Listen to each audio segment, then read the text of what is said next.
Hey everyone, this is a demonstration video for a Teac A4010. This is a reel-to-reel, 7-inch reel-to-reel tape machine. I got this at an estate sale and got it home, powered it up. This deck's probably going to need some work done by somebody who knows what they're doing. It's got a couple of issues that I'll point out here, but I made this video just because I want to show you a couple of things that it's doing. And this way you'll better know what you're getting. But one of the things I noticed when I started it up, and it doesn't do it all the time, but yeah, there it goes, it's doing it. The capstan's not spinning. So I tried it, starting it up at 7.5 and 3 3/4. And what I've learned with these is that when it does that, it's sometimes if you give it a little nudge, there you go, it's turning now. So it'll play at 7.5. Bumping up and 3 3/4, but we're going to record something real quick. Let's turn it off and let's see if when you turn it off, if the capstan starts spinning again when you turn it back on.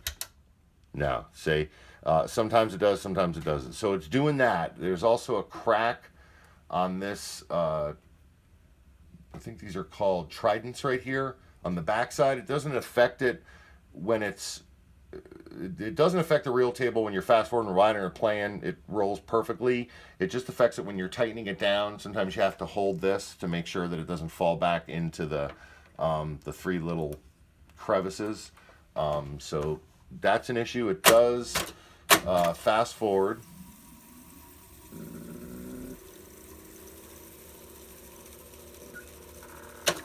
And it does rewind.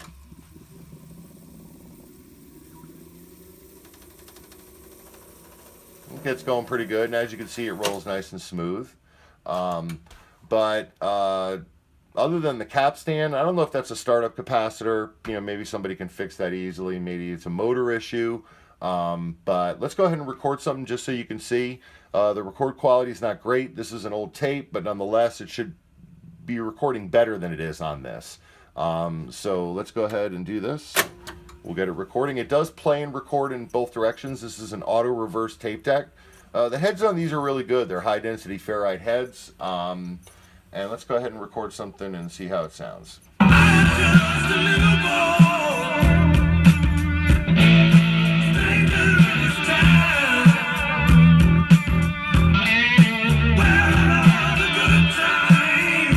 So you can hear it. You can hear the wow and flutter, the warbling.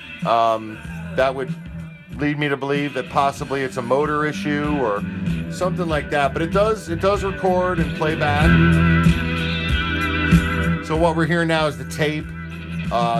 This is the source. A little cleaner. A little more like the source material. That could be the old tape too. And that's actually what's being recorded.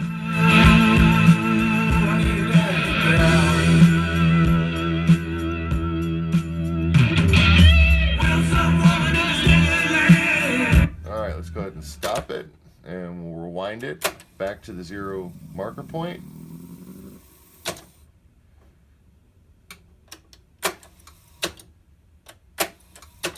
But I've noticed there's an imbalance too. Like the left channel is a little hotter than the right channel. I mean, basically, I think this deck probably needs to be gone by somebody who knows what they're doing, who's a tech, and can figure out what's wrong with it and fix it. But everything else seems to work. The counter works, the line inputs work, the mic inputs work, the headphone output works. Everything else seems to work, but let's play it back.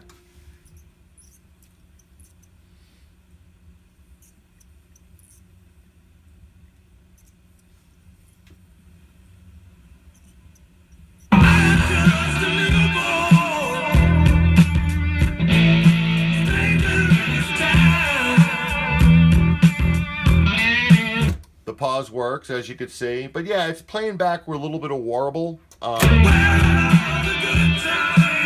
that's the 3 3/4, and then this obviously 7.5. Yeah, I mean, it probably needs to be gone through by someone who knows what they're doing. I mean, it's working, but you know, kind of with issues. Cosmetic conditions, not all that great.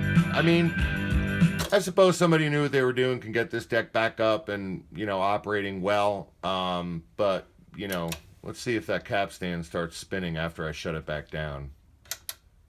No, see, it's not. And you give it a little nudge and it starts spinning, which lead me to believe, like I said before, it's either a capacitor or possibly a motor issue, or I don't know. These motors are generally pretty, you know, strong, but yeah, I mean, you know, it's with issues, it's working, but you know, selling it as is. These are actually really good decks, really good heads, but yeah. Anyways, thanks for watching.